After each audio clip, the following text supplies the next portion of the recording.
నెట్టెకంటి ఆంజనేయ స్వామి దేవాలయం విశేషాలు. అనంతపురం జిల్లా గుంతకల్ పట్టణంలో కసాపురం గ్రామంలో ఉంది. కన్నడంలో నెట్టె అంటే నేరుగా అని అర్థం. అందువల్లే స్వామివారు ఒక కంటితో చూస్తున్నట్టుగా కనిపిస్తుండడంతో స్వామివారి నెట్టెకంటి ఆంజనేయ స్వామి అనే పేరు వచ్చిందని పండితుల అభిప్రాయం. కోరిన కోరికలు తీర్చే కొంగు బంగారంగా స్వామివారిని భక్తులు కొలుస్తూ ఉంటారు. ప్రతిరోజు వివిధ రాష్ట్రాల నుండి పెద్ద సంఖ్యలో స్వామివారిని దర్శించుకుని తరిస్తుంటారు. ఈ దేవాలయం భూత ప్రేత దుష్ట పీడల నివారణ క్షేత్రంగా ప్రసిద్ధి చెందింది.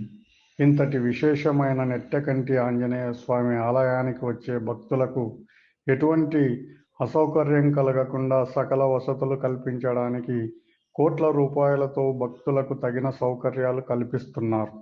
డోన్, గుత్తి, గుంతకల్ ప్రాంతాల నుండి రైలు మార్గాల ద్వారా కసాపురం చేరుకోవచ్చు. ఆంజనేయ స్వామి బ్రహ్మోత్సవాలు తిలకించడానికి వేల సంఖ్యలో భక్తులు వస్తూ ఉంటారు.